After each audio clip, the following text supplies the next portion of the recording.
Dernier coup de peinture pour Walid et Séverine avant de passer à l'aménagement.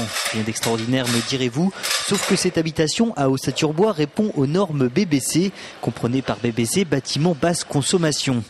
Une véritable aventure pour ce couple et ses 2 enfants. Ça a été au tout départ un petit peu le parcours du combattant.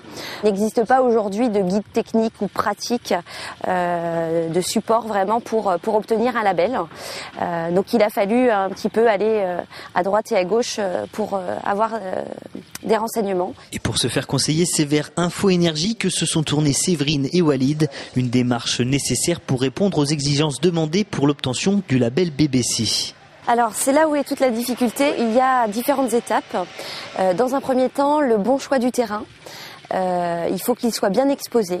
Il faut bien positionner la maison de façon à ce qu'il y ait un maximum d'ouverture au sud. Il faut aussi choisir son mode de chauffage.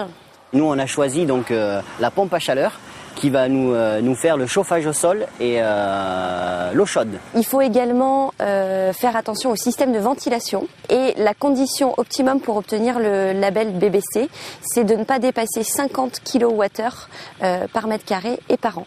Autre point à ne pas négliger, l'isolation ici de la ouate de cellulose et de la laine de verre sur 45 cm, complétée d'un pare-vapeur. Un pare-vapeur qui va empêcher les ponts thermiques et éviter la fraîcheur et l'air de rentrer dans la maison. Donc le pare-vapeur, c'est celui-ci. Pour les ouvertures, les portes coulissantes et les volets roulants sont à bannir pour garantir l'étanchéité de la maison. Aujourd'hui, on espère voir notre facture s'élever à peu près à 50 € par mois d'électricité.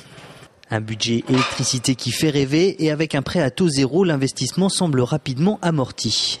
Ça coûte un petit peu plus cher parce qu'il y a des étapes justement, tout ce qui est bureau d'études thermiques, test d'étanchéité, mais du coup ça s'équilibre avec les subventions qu'on a reçues pour l'attribution d'un label BBC.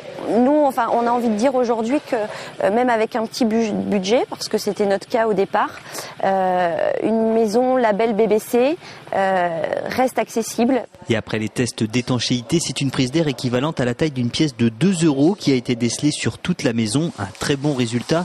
Reste à finir les peintures et s'approprier les lieux.